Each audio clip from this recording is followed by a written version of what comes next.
Amen. Dankie, Pastor. Hy is net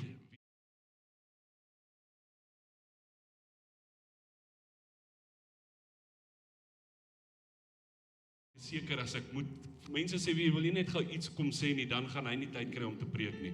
Ons sal in die tweede diens in moet gaan, as daar soveel goeders is wat ons oor jou kan sê. Jy is seriously, en ek weet ek mix nou alles op hier, so jy is regtig waar 'n awesome mens. Nee, baie dankie, En Pastor. mag jy bly soos wat jy is, en mag die Here jou seën. Ek wil net vir jou Numeri 6:24 oor jou spreek.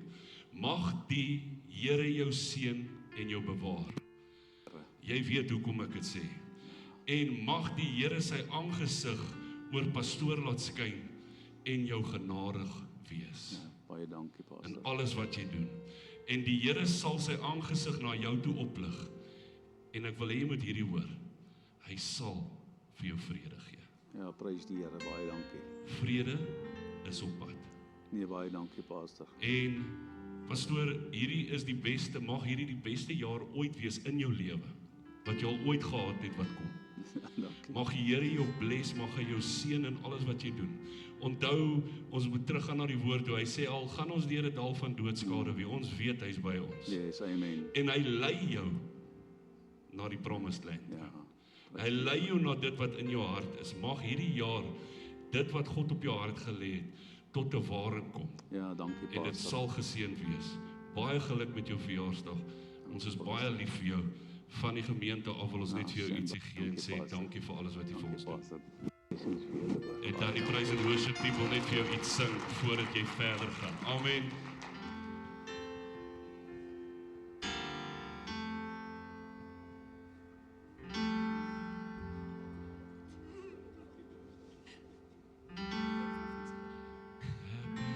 Birthday to you.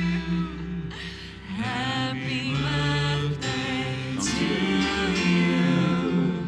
Happy birthday, dear Pastor. Happy birthday to you. Baie dankie julle. Hip hip, Thank you, Lord. We worship you, hip God. hip.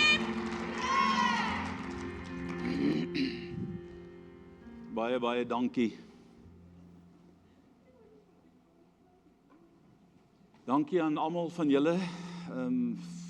Pastoor Anton vir die wonderlike woord.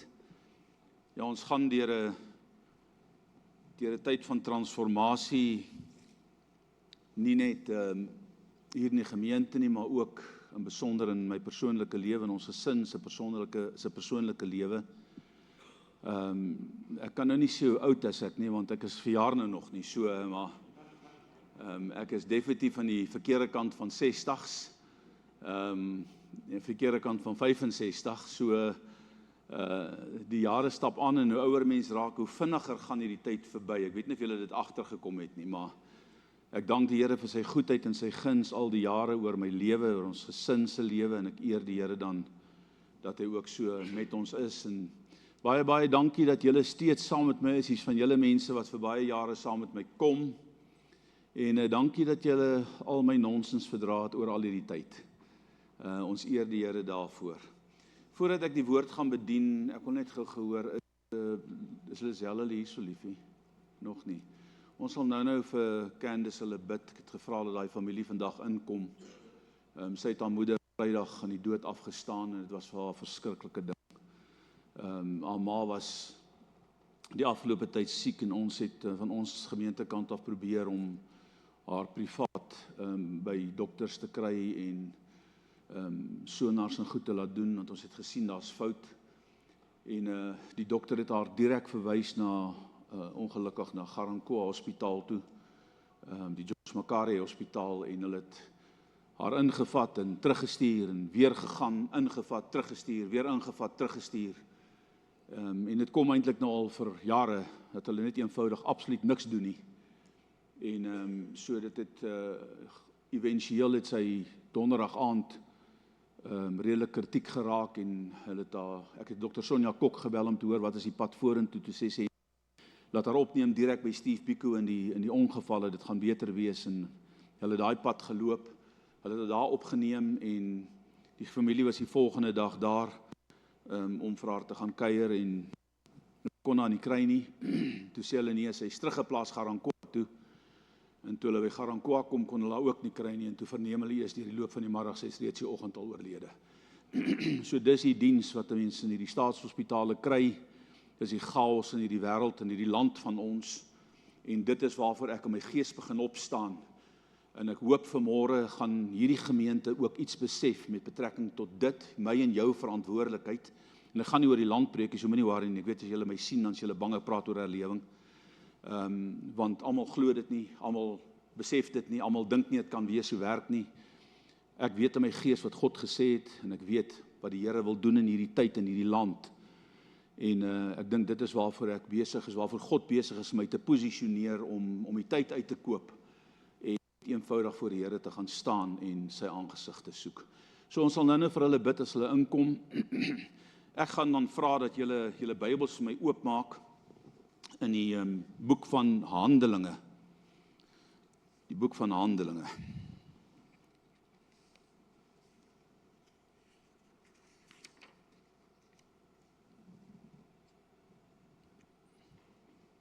Ons gaan saam lees in hoofstuk 12. Handelinge hoofstuk 12. En ek gaan 2 gedeeltes saam lees, vers 1 tot 7 en 20 tot 23. Is julle reg vir die woord? Nee, dit klink nie so baie goed vir my nie. Ek vra as julle reg vir die woord. Sê bietjie, my ore is oop. Ek sit nie op my ore nie. OK. Handelinge 12 vers 1. En omtrent daardie tyd, ek wil net sien waar is die tyd. Nie hierdie tyd nie, daai tyd. En omtrent daardie tyd het koning Herodes sy hande geslaan aan sommige uit die gemeente om hulle kwaad aan te doen. En hy het Jakobus, die broer van Johannes, met die swaard omgebring. En toe hy sien, sê bietjie toe hy sien, dat dit die Jode welgevallig was, het hy verder ook vir Petrus in hegtenis geneem, en dit was die dae van die ongesuurde brode. Toe hy hom dan gegryp het, het hy hom in die gevangenis gesit en oorgegee aan 4 wagte, elkeen van 4 soldate, om hom te bewaak met die bedoeling om hom na die Paasfees voor die volk te bring, so is Petrus dan in die gevangenis bewaak, maar daar het 'n aanhoudende gebed tot God deur die gemeente vir hom opgegaan. En toe Herodes hom wou voorbring, het Petrus in daardie nag tussen 2 soldate geslaap met 2 kettinge geboei. En wagte voor die deur het die gevangenis bewaak. En met eens, sê bietjie met eens, staan daar 'n engel van die Here by hom en 'n lig skyn in die gevangenis. Toe slaan hy Petrus op sy sy, maak hom wakker en sê, staan op. En die boeie het van sy hande afgeval. Vers 20. En Herodes was verbitterd teen die Tyriërs en die Sidoneërs, en hulle het eenparig na hom gekom en nadat hulle Blastus, die koning se hofdienaar, omgepraat het, vrede gevra, omdat hulle landonderhoud uit die koningsin ontvang het. En op 'n bepaalde dag het Herodes 'n koninklike kleed aangetrek en op die troon gaan sit en hulle toegespreek. Daarop het die volk hom toegeroep, 'n stem van 'n God en nie van 'n mens nie. En onmiddellik het 'n engel van die Here hom getref, omdat hy die eer nie aan God gegee het nie. En hy is deur wurms verteer en het gesterwe. Maar die woord van God het gegroei en toegeneem. Tot sover die geleesde gedeelte. Ek wil hierdie hele boodskap opsom in die volgende sin. 1 woord, 2 uitkomste. 1 woord, 2 uitkomste. So julle sal nou wonder waaroor dit gaan, maar julle gaan deur die verloop van hierdie boodskap sien wat die Here vanmôre met my en jou wil deel. So ek gaan so 'n bietjie in ompad loop om by dit uit te kom, want ek moet jou vanmôre so 'n bietjie agtergrond geskiedenis gee. En Dorette, ek is baie bly jy's vanmôre. Jy sê ons baie jare terug hier in die gemeente gewees en sê afgelope paar weke is hulle terug in Pretoria of maande en ek dank die Here sy's hier. So hoor nou baie mooi, ek wil hê jy moet saam met my die pad loop,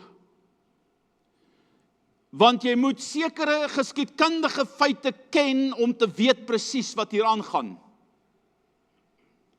En ek wil dit vanmôre diep in jou hart vestig, sodat jy hierdie skrif, wanneer jy dit ooit weer lees, sal verstaan. Een woord, twee uitkomste. Nou Lukas is die skrywer van die boek van Handelinge, en Lukas was 'n mediese dokter in daardie jare. En hy skrywe aan 'n heidense gehoor, waar hy die geskiedkundige feite van Jesus en die vroeë kerk vir ons saamvat in die boek van Lukas en die boek van Handelinge. En hy skryf in Handelinge 12 vers 1, begin hy hierdie hoofstuk met hierdie woorde wat so fyn gedetailleer is, dat 'n mens eintlik meer as 1 uur nodig het om hierdie boodskap regtig by jou uit te kry. Sê vir die ou langs, ek is bly, hy gaan nie so lank preek nie. In Lukas 12 of in Handelinge 12 vers 1 staan geskrywe, en omtrent daardie tyd het koning Herodes sy hande geslaan aan sommige uit die gemeente om hulle kwaad aan te doen. Nou om vandag hierdie tydsomstandighede te ken waarvan hy hier praat, moet ek vir jou agtergrondgeskiedenis van daardie tyd gee. In vers 1 begin hy met hierdie stelling, en omtrent daardie tyd, so hy verwys na 'n spesifieke tyd, het koning Herodes. So wat is die tyd waarna Lukas verwys? En hierdie geskiedenis is relatief vroeg in die geskiedenis van die vroeë kerk van die Here Jesus na die uitstorting van die Heilige Gees.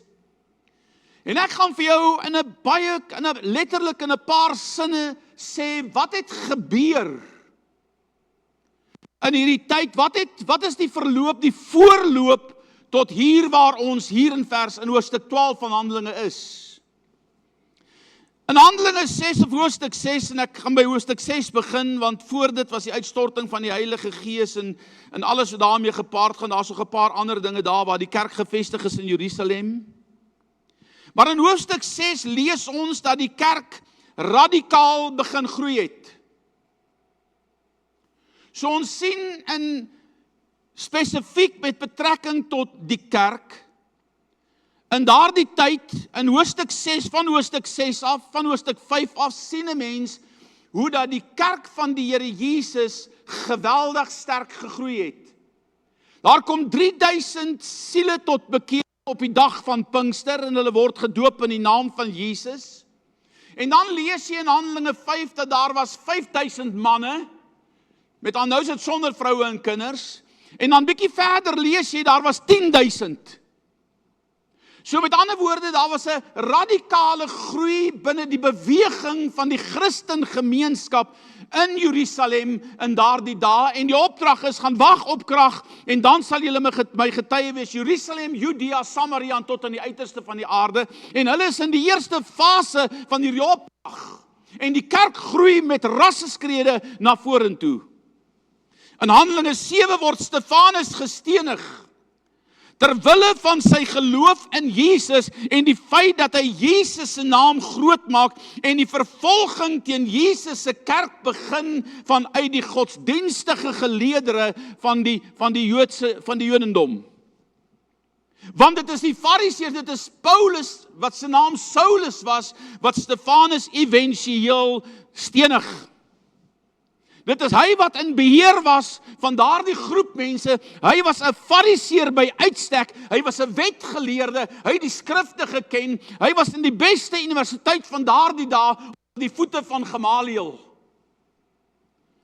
En hierdie weg van saligheid kon Paulus nie in sy Joodse kultuur verwerk nie, want hy glo, hoor Israel, die Here jou God is die enige Here. Hoe kan jy 'n mens staan wat sê, ek is die seun van God?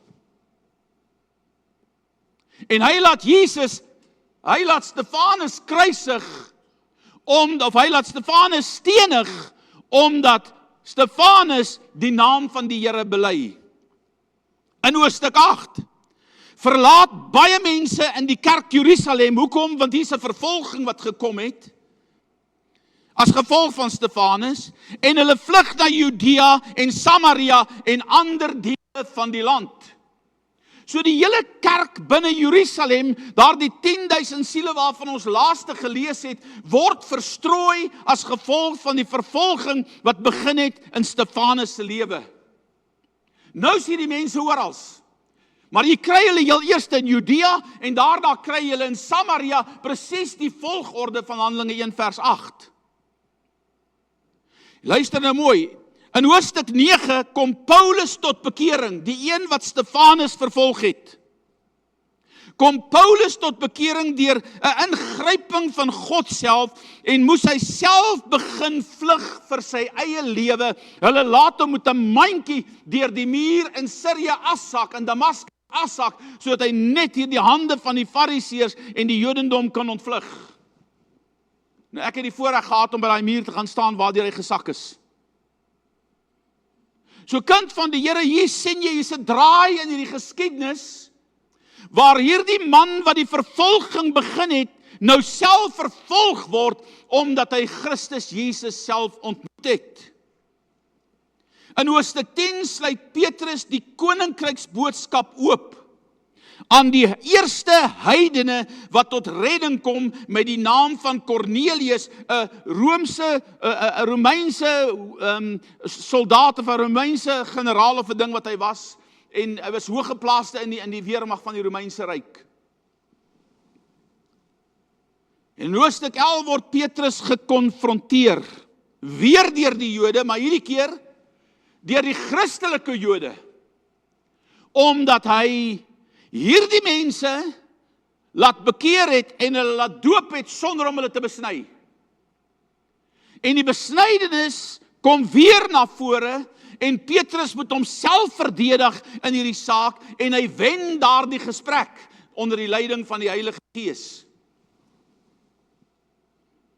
In Handelinge 11 vers 19 tot 30 staan geskrywe: die wat dan verstrooi was, nou verstaan jy, wat het gebeur? Met ander woorde, die kerk is nou verstrooi, die wat toe verstrooi was, deur die verdrukking wat oor Stefanus ontstaan het die land deurgegaan tot by Fenisië en Cyprus en Antiochië. So kan jy sien hier, die mense vlieg noord, hulle vlug noord. Hulle is op pad iewers terheen, dat hulle net veilig kan wees, hulle en hulle gesinne, terwille van hulle geloof. Hulle verloon nie Jesus nie, hulle betaal 'n prys. Hoor jy wat ek sê? So met ander woorde, hulle kon Jesus verloon het en gebly het waar hulle is. Maar hulle kies om Christus steeds te dien en eerder te vlug vir hulle lewe. Die wat dan verstrooi was deur die verdrukking wat oor Stefanus ontstaan het die land deurgegaan tot by Fenisië en Cyprus en Antiochië, sonder om tot iemand die woord te spreek, behalwe tot die Jode alleen. So terwyl hulle opgaan in die heidense nasies in, wat doen hulle? Hulle praat nie met ander volkere nie, behalwe met die Jode in die sinagoges. Hulle probeer steeds die Jode oortuig van die weg van saligheid. In vers 21 staan, en die hand van die Here was op hierdie verstrooides. So wie was met hulle? Wie was met hulle? Die Here. Haal God hulle uit die verstrooiing, uit die verdrukking uit. Nee, kom aan, sê my. Want ek hoor nou die dag weer iemand wat 'n stelling maak en sê, hoe op die aarde, daar moet 'n voorwegraping wees, want hoe op die aarde gaan God toelaat dat die bruid van Christus gebutcher word? Julle, Was Paulus 'n deel van die bruid, ja of nee? Nee, antwoord my. Was Petrus 'n deel van die bruid, ja of nee? Was hierdie verdruktes 'n deel van die bruid, ja of nee? 300 jaar word hierdie mense intens vervolg. Terwille van die evangelie. Die bruid is nie hierdie liggame wat hier sit nie. Die bruid sal die verreëse liggaam wees van die wat glo, wat in die dag van sy verskyning gaan opstaan, of dit nou voor, middel of na is. Jesus gaan kom en dan gaan jy nie lyk soos jy nou lyk nie, man. Weet jy wat, jy gaan baie mooier wees. Prys die Here. Ja, ek sien die man sê, yes, prys die Here. Ek het 'n mooi vrou getrou, maar ek weet nie of sy nou nog so mooi is. Sê, ek sien hulle sê dit sommer. Nee, jou vrou bly nog steeds mooi. Daai dag gaan hulle nie so lyk nie. Hulle gaan almal ewe mooi wees. Vrou sê, hoorie sommer, ek het 'n maar man getrou, kyk nou hoe vet is hy nou. Ag, prys die Here, daar gaan geen vet wees daarbo nie, hoor. Jy gaan kan translokeer onder die gees van God, presies dieselfde liggaam wat Jesus gehad. En Paulus sê, hoe danig dit is, dit weet ons nie. So moenie eens dink hoe dit gaan wees, want jy weet nie. OK. Wie van die soek hy verreëse liggaam? Kom, wie soek hy verreëse liggaam? Dis die opstanding uit die dode is die hoop van jou lewe. Hierdie mense vat hierdie verdrukking, omdat hulle geglo het, omdat hulle geweet het, dat wanneer Jesus kom, verander hulle hele lewe. Daar gaan nie gebrek wees nie, daar gaan nie pyn wees nie, daar gaan geen probleme wees wat ek en jy vandag het nie. Hoekom? Want ons gaan vir ewig vry wees van die sonde van die dood. In Christus Jesus. Ek kan nie verstaan dat mense so reluctant is, so treurig is, so traag is, om dit aan te gryp nie. Dan vra hulle nogal die vermetelheid of jy te vra, maar as jy nou eendag sterwe en jy besef in daai tyd, hoor jy, daar is nie 'n Here, daar is nie 'n Here, daar is nie 'n ewige lewe. Wat dan? Toe sê ek, weet jy, dan se dit, maar as ek eendag sterwe en daar is 'n ewige lewe, wat gaan jy doen? Nee, kom aan. Nou traantjies gaan loop, dit gaan jou niks help nie. So luister mooi, kind van die Here. En die hand van die Here was op hierdie verstrooides. En kyk die effek. En 'n groot, sê bietjie groot, getal van die Griekssprekende Jode, dit was mense wat besny was, want hulle was Griekssprekende Jode, met ander woorde hierdie Jode, dit was Jodendom, mense wat uit die besnydenis uitkom. En die hand van die Here was op hierdie verstrooides, en 'n groot getal, sê groot getal, van die Griekssprekende Jode het tot bekering gekom. So wat was die effek van hierdie verstrooides reg oor die wêreld? Hulle begin die evangelie verkondig en mense kom tot redding. Toe stuur die kerk Barnabas na Antiochië en hy laat haal, toe hy daar kom en hy sien al die gelowiges. Nou julle moet verstaan, Barnabas was 'n bemoediger, hy het 'n herderlike gawe gehad. Maar Paulus was 'n apostoliese leraar. So met ander woorde, die eerste ding wat Barnabas sien is, ek moet Paulus gaan haal, sodat hy hierdie woord vir die mense kan oopbreek, sodat hulle die dinge kan verstaan. Hy gaan haal vir Paulus, en waar was Paulus? In Tarsus. En vir 1 hele jaar lank leer hulle die kerk van die Here Jesus. Hulle gaan deur 'n disippelskapproses. Hierdie kerk, hierdie gemeente, het weer 'n disippelskapproses begin 2 Sondae gelede, en ek prys die Here, daar was letterlik 20 mense, of 20 of 23 by die laaste maandag, wat besluit het om deur te gaan. Ek het 1 jaar en 'n half gelede, dalk bietjie meer, seker 1 jaar en 'n half gelede, daar aan die ander kant begin met 'n disippelskap groet. Ek het met 40. Ek is steeds besig. Om eerlike waarheid sê, ek maak herbou sy huis binne die volgende 2 weke klaar, en dan gaan ek oor met die volgende deel van die opleiding fase 2. So jy moet vanmôre verstaan, disippelskap is onontbeerlik.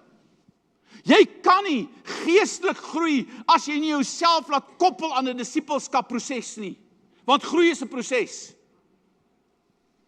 En hier kom die mense by mekaar, en 1 hele jaar leer Paulus en Barnabas hierdie mense. In vers 27 profeteer 'n profeet met die naam van Agabus, wat uit Jerusalem gekom het, dat daar 'n groot hongersnood gaan kom reg oor die wêreld. En Lukas skrywe wat ook gekom het. Nou sê hoofstuk 12 vers 1, en gedurende hierdie tyd. Is julle nou by my? OK, kom aan. Gedurende watter tyd?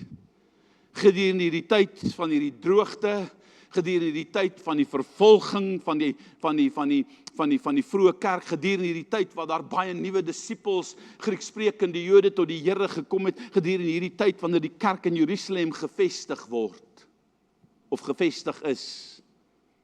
Gedurende hierdie tyd het koning Herodes sy hande geslaan aan sommige uit die gemeente om hulle kwaad aan te doen. So wat gebeur hierso? Die koning slaan sy hande aan die Christelike gemeente, aan Christus gemeente. Hy sê aan sommige van die gemeente, ons lees net van Jakobus hier. Maar dit het heel waarskynlik ander gelowiges ingesluit. Maar omdat Jakobus een van die 12 apostels was, word sy naam hier uitgelig, want hy was die eerste apostel wat sy lewe gee. Gedurende hierdie tyd het koning Herodes sy hande geslaan aan sommige uit die gemeente om hulle kwaad aan te doen. Vers 2 sê, en hy het Jakobus, die broer van Johannes, met die swaard omgebring. Met ander woorde, ek weet nie of julle weet nie, hulle was, Jesus het 2 disippels geroep reg aan die begin, en toe loop hy bietjie verder, toe roep hy die ander 2, waarvan Johannes en Jakobus die 2 was. Hulle pa het 'n vissersvloot gehad, en hierdie mense was besigheidsmense, en het alles gelos en Jesus gevolg. En hier vind ons die vervolging tot die dood van die eerste apostel wat Jesus selektief uitgekies het.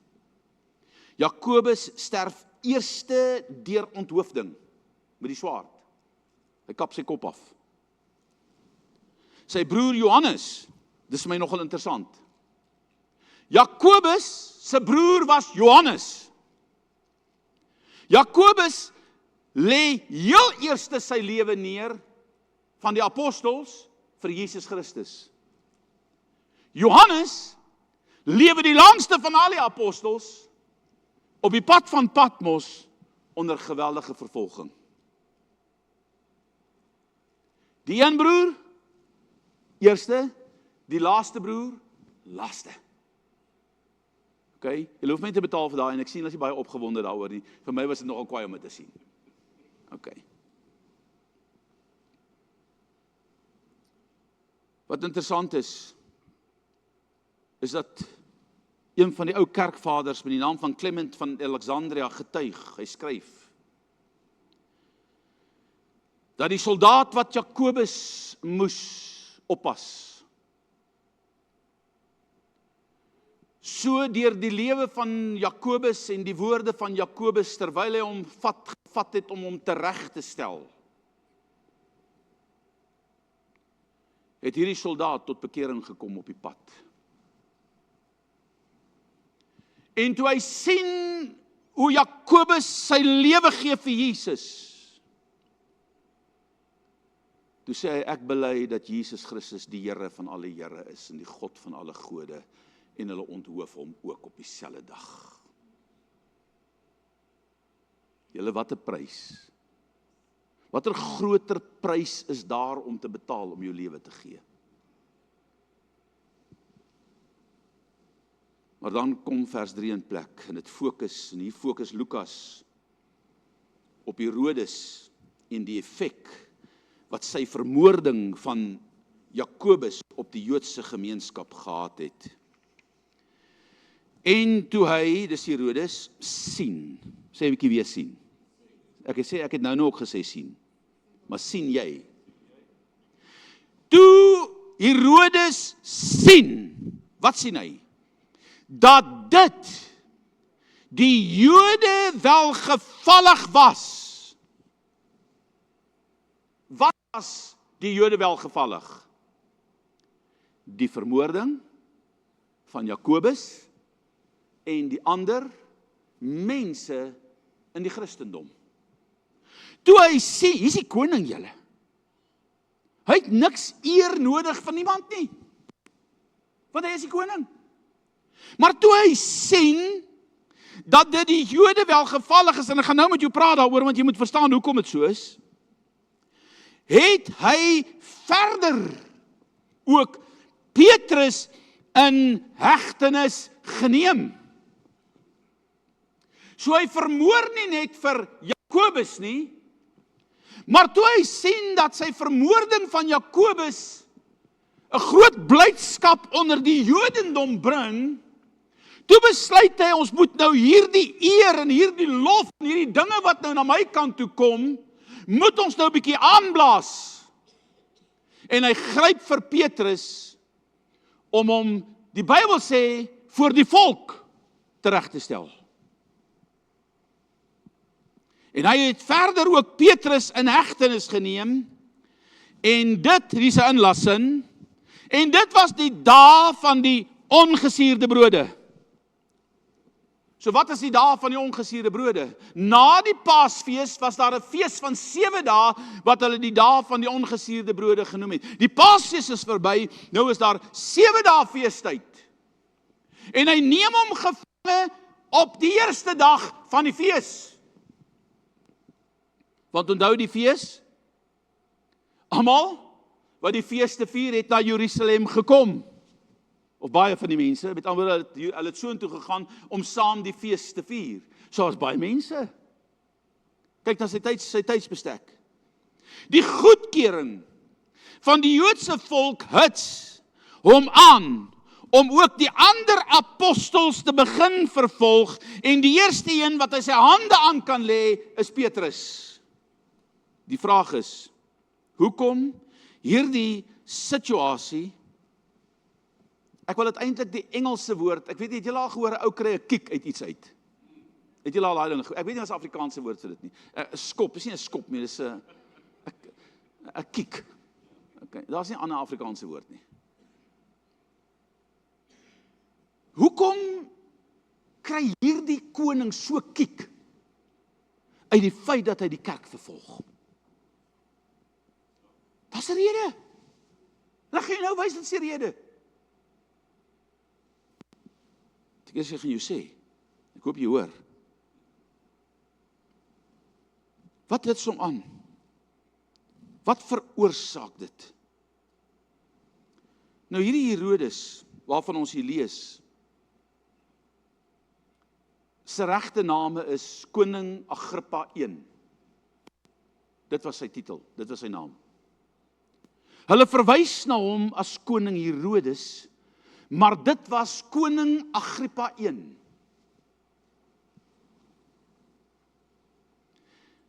Wie was Koning Agrippa I? Hy was die kleinseun van Herodes die Grote, wat 'n groot aandeel gehad het in die tempel van die Jode, en wat al die kindertjies in Jerusalem, al die kindertjies in die Jodendom onder 'n sekere ouderdom laat doodmaak het toe hy gehoor het van Jesus se geboorte.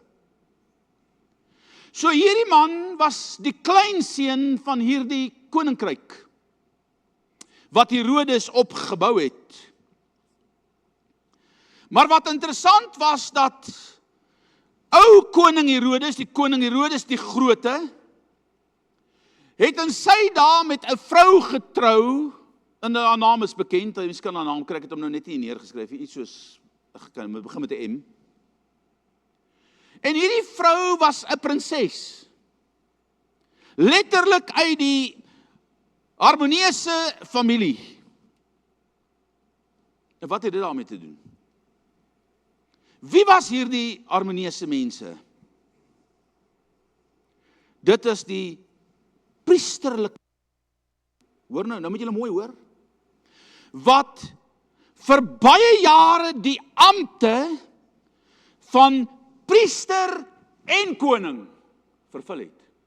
Onthou, jy was of 'n priester, of jy was 'n koning. Maar in hulle dae het hulle die Griekse oorheersing wat daar was, die Griekse koning, wat is sy naam, die grote, ek het nou vergeet, koning, in elk geval, hy het die wêreld beheer. Wat is sy naam? Alexander die Grote. Daar is prys die Here, daar is ook ou iets weet van geskiedenis af. OK. Alexander die Grote het 'n afgodsbeeld laat maak en in die tempel van die Here staande gemaak en die hele wêreld moes hy afgodsbeeld aanbid. En uit hierdie geslag wat uit die vrou uitgebore is, het daai priesters in opstand gekom en weerstand teen die koning gebied. En hulle het hierdie koning teruggesit. En so het hierdie mense eintlik 'n aanslag teen Jerusalem afgeweer en was hulle die konings van letterlik wat geregeer het saam met hulle priesterskap, konings en priesters. OK. So hierdie Agrippa 1 was die kleinseun van daai Herodes wat hom tot 'n mate 'n nasaad gemaak het van die Jodendom. Hoor jy wat ek sê? So daar was 'n ander koneksie in hierdie ou se gees en hy wou alles doen om die Jode gelukkig te hou sodat hulle net sy koningskap kan aanvaar. En aan hom is Judea toebedeel onder sy koningskap om daaroor te heers. Sy grondgebied was vergroot. En hy wou die Romeinse ryk wou hy gelukkig hou en hy moes die Jode gelukkig hou. En toe hy sien dat hierdie aksie wat hy neem om sy hand aan die kerk te slaan 'n groot opslag onder die Jodendom maak, toe was hierdie ou baie gelukkig en dit gee hom 'n kiek en sê, vat die ander ouens ook. Is julle nou by my? Verstaan julle nou hierdie skrif? OK. Sê dankie Henry. Dat jy 'n bietjie huiswerk gedoen het. So luister mooi kind van die Here. Verstaan jy hoekom ek vir jou sê, jy gaan nie verstaan wat hier gebeur as ek nie vir jou die agtergrond gee nie. Hier is hierdie koning en hy's opgewonde oor wat hy gedoen het. Hy vat God se man, God se apostel en hy verwoes sy lewe. En nou gryp hy ou Petrus en hy sit hom in die gevangenis. In sy poging om die goodwill onder die Jode te vergroot en te handhaaf en te vergroot. En hy vat Petrus en hy sit hom in die gevangenis. Luister nou vers 4. Toe hy hom, dis vir Petrus, dan gegryp het. Nou dis interessant wat sy woord hy gebruik. Het hy hom in die gevangenis gesit en oorgegee aan 4 wagte. Hoeveel is 4 wagte? 4 wagte. Nope. Dankie Henry. Elke wag het 4 persone. Het 4 soldate. Jy sien, ons praat van 'n wag. Hulle praat van 'n wag, dan praat hulle van 16 mense. Kyk nou. En hy het hom in die gevangenis gesit en oorgegee aan 16 soldate. Dis eintlik wat daar staan. En elkeen van hulle 4 soldate. OK, nou kan jy som maak. 4 maal 4 is gelyk aan? OK, is ek reg? Om hom, dis vir Petrus, te bewaak. So hoeveel ouens gebruik hy om een ou sonder niks wapens te bewaak? 16 mense. OK. Om hom te bewaak. Met die bedoeling, nou kom sy motief na vore, met die bedoeling om hom, dis vir Petrus, na die fees, so hoeveel dae daarna? 7 dae daarna, om hom na die fees voor die volk te bring, vers 5. So is Petrus dan in gevangenis bewaak. So hoe lank sit ou Petrus in die gevangenis? Yes, hier's een ou wat wakker is hierso. Hy het die preek gehoor tot nou toe. Hoe lank was die fees? Wanneer het hy hom gevange geneem? Op die eerste dag. Wanneer wou hy hom vrylaat? Wanneer wou hy hom teregstel? Na die fees, met ander woorde, na die 7 dae.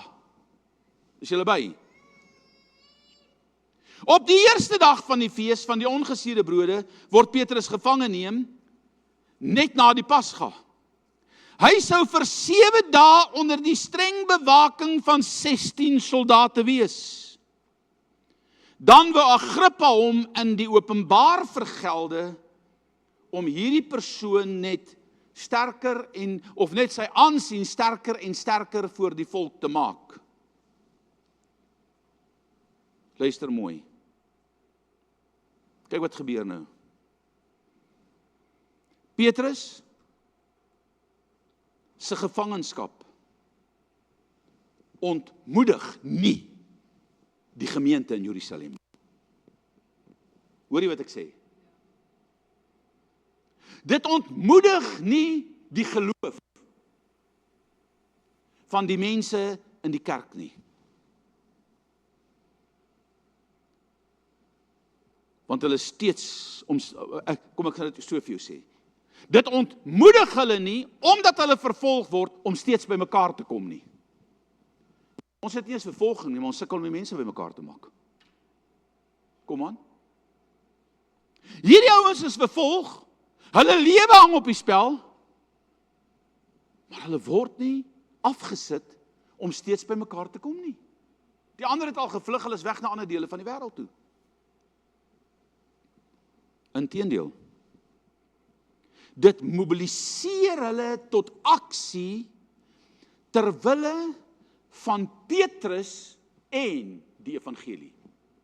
Of dit mobiliseer hulle na aksie ter wille van die evangelie en van Petrus. Kom ons draai dit om. Vers 5. So is Petrus dan in die gevangenis bewaak, maar daar het 'n aanhoudende gebed tot God deur wie? Deur wie? Deur die gemeente vir hom opgegaan. So wat doen die gemeente in die tyd van krisis? Heel eerste voor die bid. Hulle kom by mekaar, hulle bly by mekaar en hulle begin saam tot God roep. Vir Petrus, sowel as God se plan vir sy kerk. Hulle bid, sê die Bybel, aanhoudende. Wat se ding is 'n aanhoudende gebed? Sonder ophou. Hier by ons kom julle daarom nou, hier kom ons met 'n Woensdag by mekaar, daarom vir 'n uur. OK? Maar na 'n uur, wat gebeur dan? Ons is nou klaar. Wat het hierdie ouens gedoen? Daar was nie 'n Woensdag bid hier nie. Daar was 'n aanhoudende gebed. Omdat daar 'n probleem binne die gemeente was. Jy sien, ons volg maklike paaie. Daar is nie maklike paaie nie. Die pad wat daar is daar moet 'n korporatiewe, of noem dit 'n kollektiewe gebedsforum begin opstaan in hierdie dae in Jesus se kerk, om weerstand te begin bied, kind van die Here, teen die chaos in hierdie wêreld. Nee, maar pastoor, die Bybel verklaar dat in die laaste dae sal baie afvallig word en al die dinge, en dit gaan al hoe meer word en sleg. Dit gaan so wees. Maar die Bybel, die geskiedenis leer my, terwyl daar afvalligheid gekom het, en hoe groter het geword het, hoe groter was die oorwinning in Christus se koninkryk, kind van die Here. Dis 'n tendens. Dit is oor die jare bewys. Die oomblik wanneer probleme kom, moet die kerk begin redeneer, moet die kerk begin opstaan, moet die kerk by mekaar begin kom, moet die kerk begin bid. Nie ander goed doen nie. God se aangesig soek.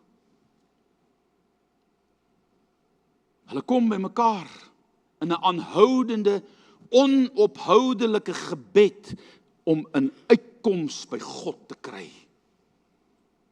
Wat sê die skrif? Jesus kom in Matteus 18:20, hoor wat sê hy? 18 vers 20. Want waar 2 of 3 in my naam vergader, daar is ek in hulle, wie is die hulle? Die 2 of 3, midde. So wanneer 2 of 3 by mekaar kom, wie is daar? Die Bybel sê die Here is daar. Maar hoor wat sê vers 20. En dit word vooraf gegaan met hierdie woorde van Jesus, met ander die skrif wat ek nou vir jou gelees het, vers 20, die voorgaande skrif, die vers 19 sê dit. Weer sê ek vir julle, wat beteken weer sê ek vir julle? Ek het dit al gesê. OK? Doret sien ek so bly jy's terug. Weer sê ek vir julle, sê dit weer, want ek het dit al gesê. So Christus het al hierdie lering vir hulle gegee en hy bevestig hierdie woorde nou. Hier in Matteus 18 vers 19. Weer sê ek vir julle, dubbelpunt. Wat het hy hulle voorheen gesê? As 2 van julle saamstem, waar? Op die aarde, oor wat? Oor enige saak. Wat is 'n saak? Wat is enige saak? Die redding van persone wie jy liefhet. Die redding van ons land. Is die redding van ons land enige saak of is dit nie enige saak nie? Julle, as dit nie is nie, moet ons hierdie skrif wegvat. Enige saak beteken jou finansiële, as jy 'n finansiële uitkoms nodig het, kan jy na die Here toe gaan en jy kan saamstem daaroor en die Here gaan 'n uitkoms gee. Die volgende een is geestelike afvalligheid van mense. Ons sien dit om ons. Daar's ons nou deesdae hierdie genade teologie en is oral op die YouTube, jy kry dit aan mekaar waar hulle hierdie goed deurstuur as jy jou foon oopmaak en kom hierdie goed. Hulle noem dit nou the beer and prayer meeting. The beer and prayer meeting. Or the whiskey and prayer meeting. The beer and prayer of Bible study. Whiskey and Bible study. Dancing and Bible study. Dan kom hulle by mekaar, dan dans hulle dat die stof so spat en die spoeg so spat op al die nonsens musiek wat daar is en dan lê die Bybels daar en hulle moeg gedans het, dan kom sit hy daar in die kring en praat hulle nou oor die Bybel en die ander ou vat 'n whiskiekie en die ander ou vat 'n vreeslike lekker tot bier. Bitter soos dit is. OK. Julle, hoekom nie? Want die genade is genoeg. Die genadebedeling is genoeg. Christus se genade, jy moet net glo. Julle, dis 'n valse lering. Hy sê, jaag die heiligmaking na, waar sonder niemand die Here sal sien nie. Wees heilig, word heilig, want jou God is heilig, man. Trek jou skoene van jou voete af, Moses. Want die grond waar jy op staan is heilig. Geen mens kan my sien en bly lewe nie. Wees die heiligheid van die Here. Nee, maar die genade is genoeg. Die bloed van Jesus reinig jou.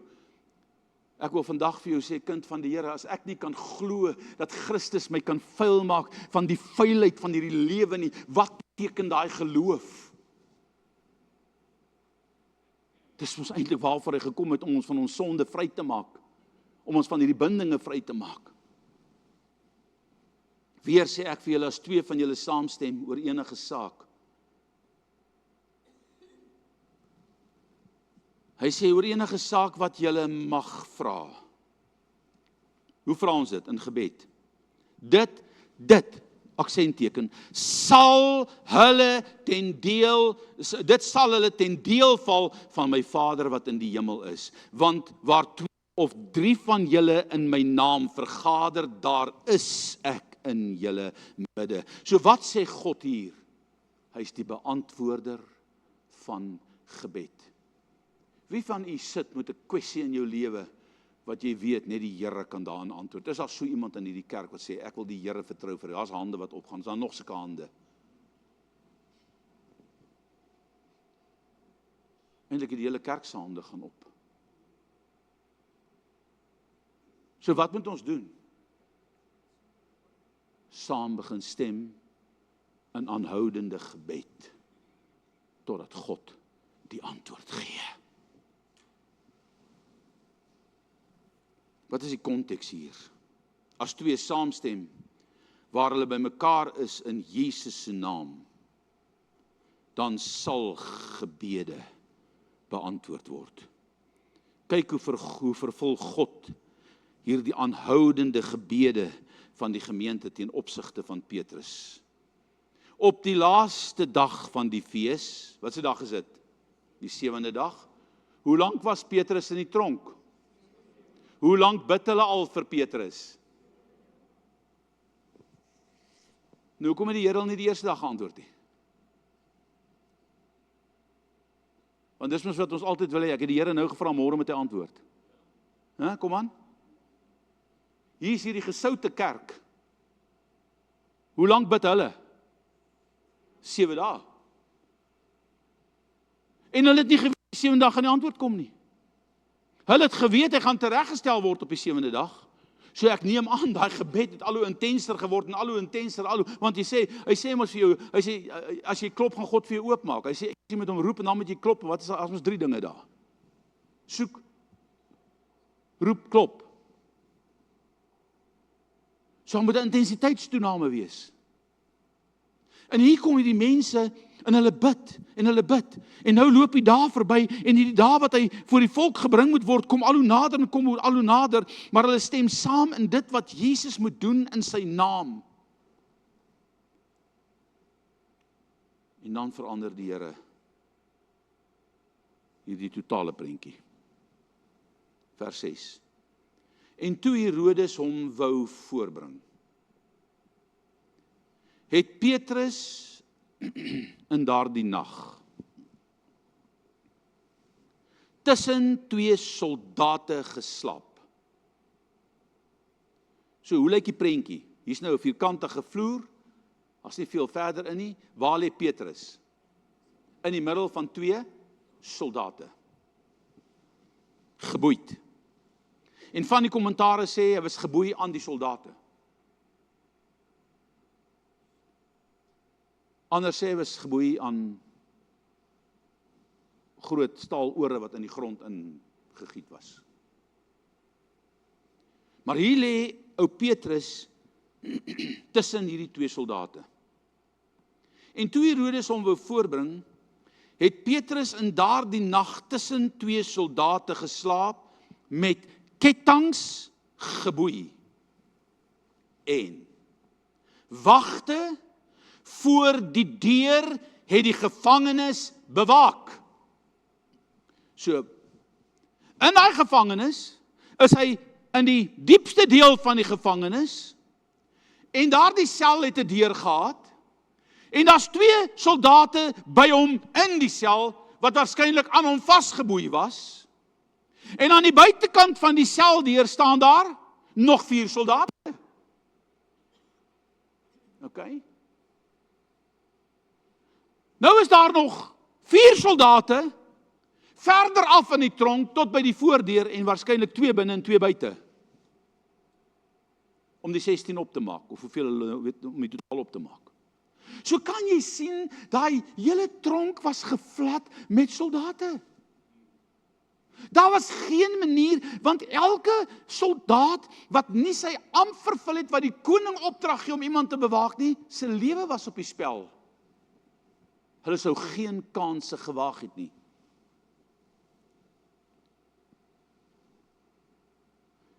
En hy het tussen 2 soldate geslaap met ketTINGs geboei en wagte voor die deur het die gevangenes bewaak.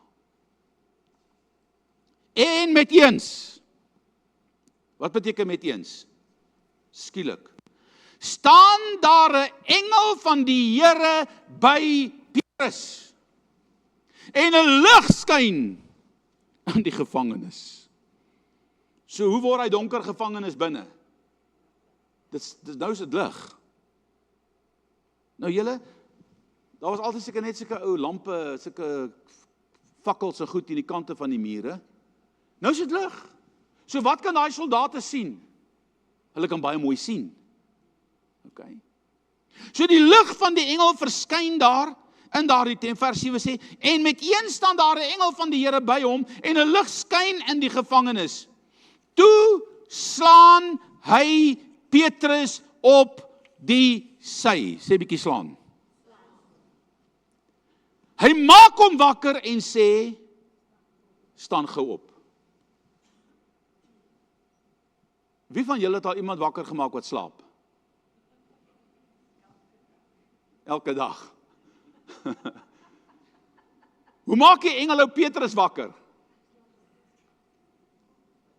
Nou julle, ons het dit baie in die jagveld al gedoen, as ons saam met die ander broers slaap, en dan kuier hulle te laat in die aand, en nie met drank nie, maar net, hulle kuier net te laat, dan geslaap, en die volgende dag wil ons nou al 5 uur, of wat ook al in die veld wees, en dan is daar party wat lekker laat kan slaap, en as jy by hom kom, en gee ons hom so klap hier in die kant, en sê, staan op aan! Word wakker! Jou kind moet opstaan, maar hy word nie wakker, en so wat doen jy? Al die seuns, die dogtertjies kan jy dit nie so lekker mee doen nie. Jy gee hom so tikkie, en die kom in die agterkant van die hand sommer, so jy klap hom so teen sy sy. So dat hy kan wakker word. En hierdie engel kom en hy slaan Petrus op sy sy, maak hom wakker en sê, staan gou op! Petrus lê tussen hierdie twee wagte geboei, ander wagte bewaar die sel en ander die ingang van die sel, maar dit kan God nie keer onder hierdie streng gesproke bewaking wat daar was om iets vir Petrus te doen nie. Geen tronk kan God uithou nie, julle. Niks probleme in jou lewe kan God uithou nie. Geen probleem is te groot vir God nie. Al wat hy soek is, hy soek 'n gemeente wat begin bid, man. Hy soek mense wat aanhoudend tot hom roep. Hoekom? Wat glo en weet, hy is in beheer. Kom die Here en hy maak hom wakker deur hierdie engel. En hy sê, staan op. Eerste ding wat hy vir hom sê, staan op. Die tweede ding is, omgord jou. Die derde ding is, trek jou skoene aan, en hy het dit gedoen. Die vierde ding is, verder sê hy vir hom, gooi jou boekleed om, en volg my. Waar doen Petrus dit? Waar in die tronk? Ek sê toch, Here, hoekom sê die engel net vir die vat jou goed en kom is jy uit nie? Want God is in beheer. Hy geef hom kans en sê, trek jou skoene aan, omgord jou, sit jou boekleed om, kry jou klere aan, hoekom? Want ons is op pad. Hy sê vir hom, volg my. Kom agter my aan. Hier is al die wagte. En as jy so kyk, dan lyk dit op Petrus het nie geweet drome, of is dit 'n werklikheid, of wat gaan nie. So dit lyk of hy self so 'n bietjie half onder die slaap was. Vers 9 sê, dat Petrus nie werklikheid besef het, eers tot hy aan die buitekant is nie. Die Bybel sê dan, gaan die boeye los. Nou wie sluit die boeye oop? Die boeye word nie oopgesluit nie. Die boeye gaan oop. God maak die slotte oop. Of hy laat dit van sy arms. Ek weet nie hoe hy dit gedoen nie, maar die boeye val af.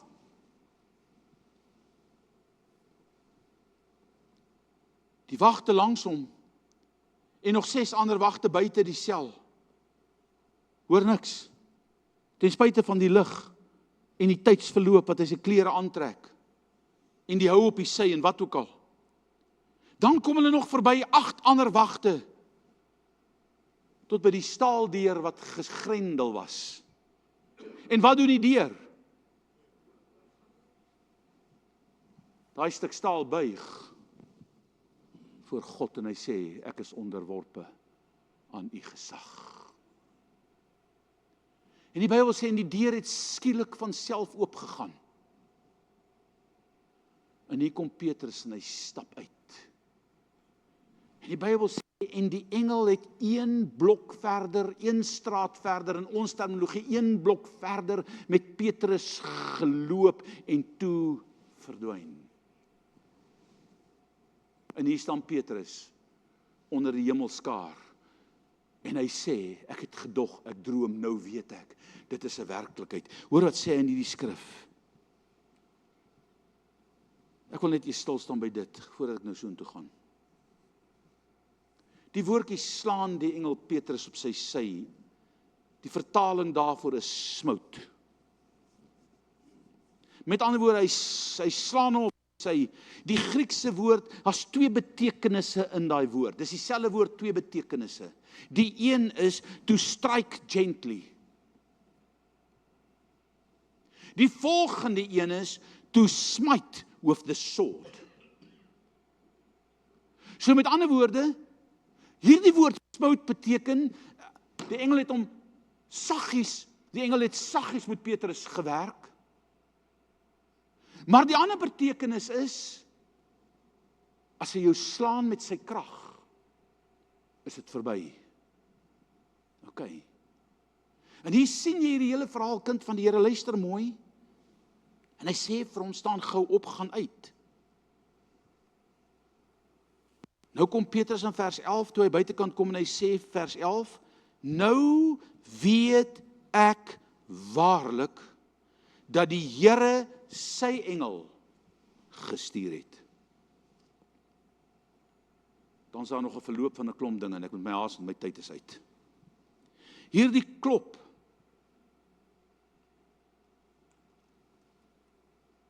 hy gaan, wat doen Petrus eers? Nou is hy in die straat. In die Bybel sê Petrus haas hom na die huis van Markus van Markus se ma toe.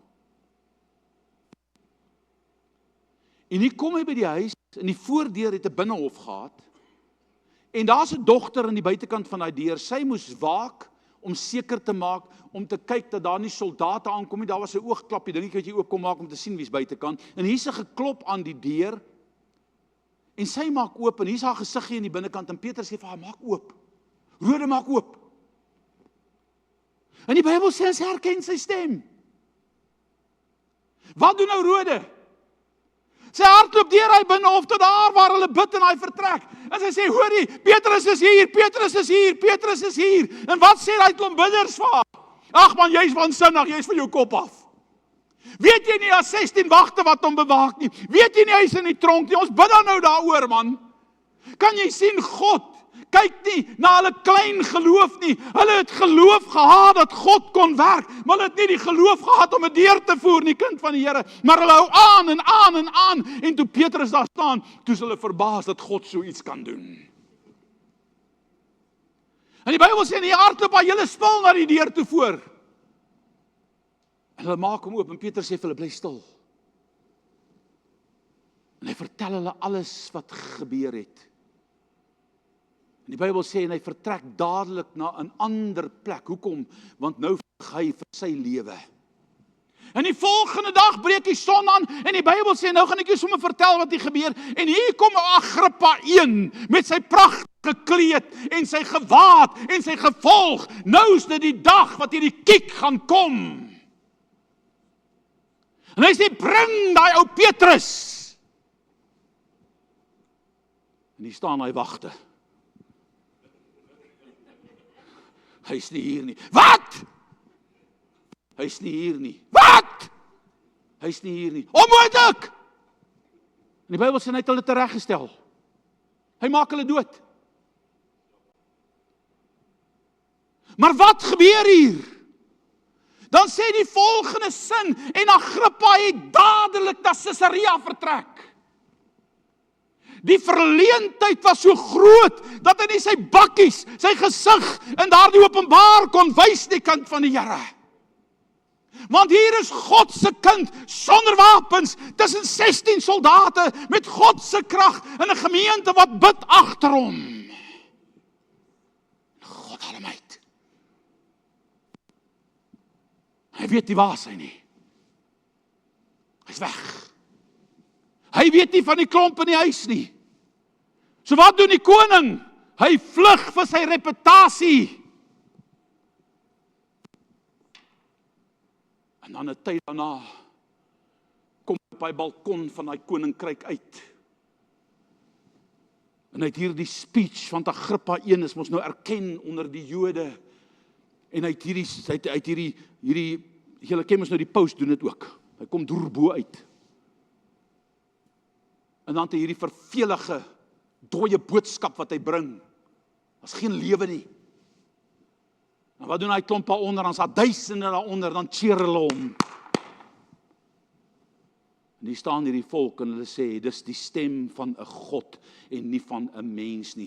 En wat gebeur toe met hom? Hy kry die grootste kiek in sy lewe, maar wat hy nie geweet het nie, is dat die woordjie smout, wat Petrus in daai tronk wakker gemaak het, gaan nou op hom toegepas word. Dieselfde woord met 'n ander betekenis. Die een ken God en die ander een ken nie God nie. Die een erken God en die ander een erken nie God nie. Die een het 'n gemeente agter hom wat bid, hierdie een het 'n volk agter hom wat saam met hom in sonde is.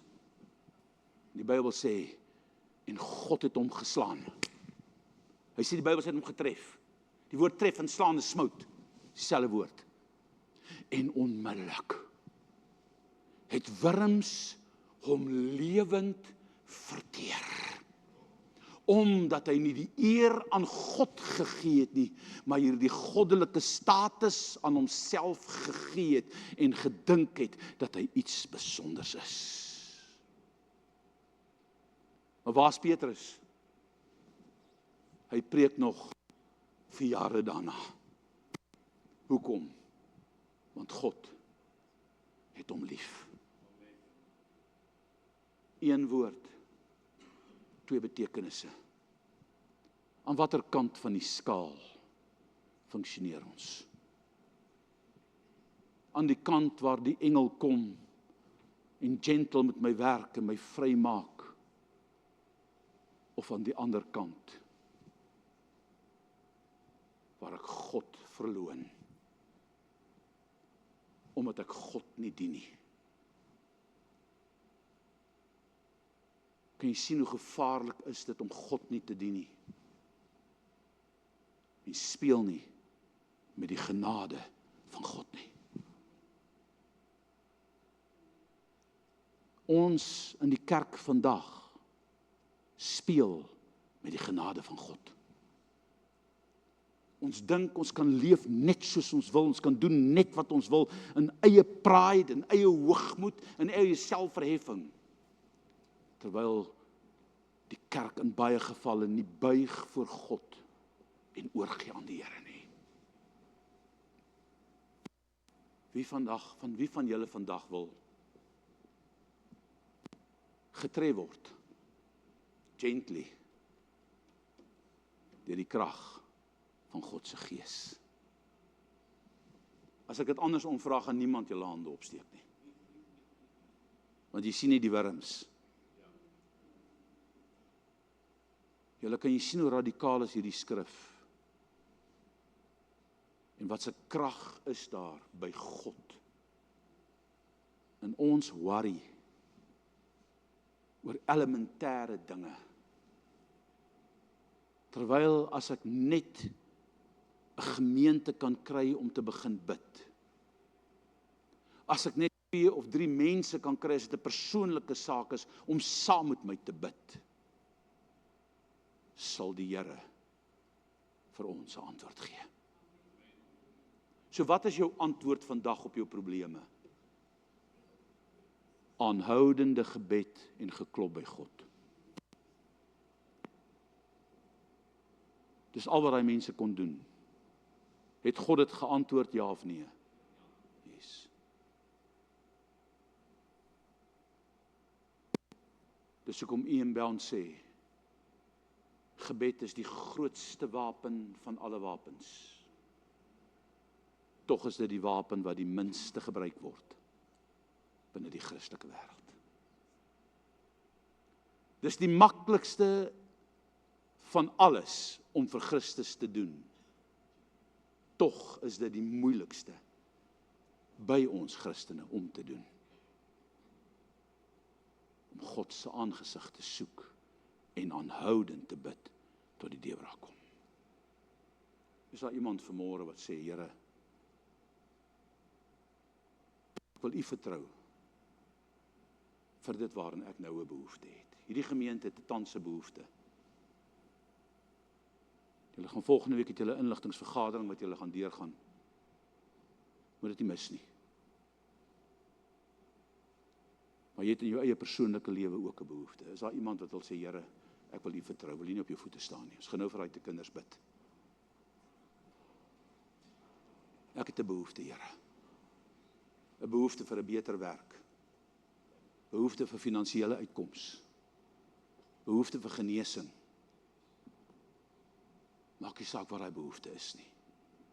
God is groter as sy nood. Vader, dankie dat ons vanmôre kan saamstem, meer as 2, meer as 3, om te sê, ons weet, dat ons weet, die Here is ons bron. En ek wil bid, Here, dat U elke behoefte in elke hart sal vervul, in elke persoonlike lewe. En ek dank U, Hemelse Vader, dat ons in hierdie oomblikke kan intree vir hulle wat 'n nood en 'n behoefte het. U ken elkeen se behoefte, U ken elkeen se nood. Ek wil bid, Here, dat daar 'n gees van gebed in hierdie gemeente, sowel as die nuwe gemeente, Here, in Anlin, Vader, dat daar net eenvoudig in Christus Jesus geloof sal kom, dat ons by mekaar moet kom om te bid. Dat ons God kan vertrou, Here, om vir ons deur te breek as 'n deurbreker, om voor die deurbreker uit te stap, om ons te help in elke nood, in elke behoefte. Here, baie dankie dat ons weet U is hier. Dankie vir die kosbare woord. Seën ons daarmee, Here, en help ons om dit te begryp en vas te hou en te verstaan, in Jesus se naam. Amen. Ek gaan vra dat jy net vir 'n oomblik jou sitplekke neem. Ek gaan vra dat Candice hulle vir ons hier na vore kom asseblief, en Lizelle.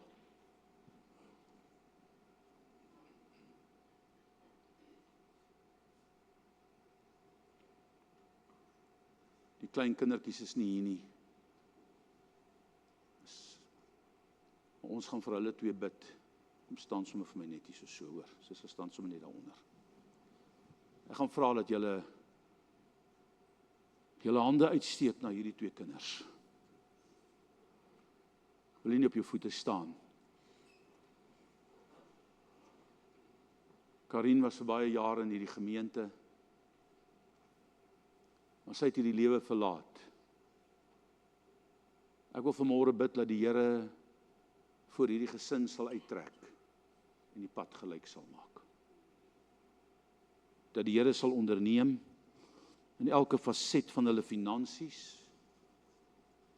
Hierdie ou dogtertjie was klein, toe my vrou haar daar by ons in die huis gevat het. Nie hierdie enetjie daai en hierdie enetjie was ook klein. En toe hulle in nood gehad het, sy na Boetie en haar versorg het.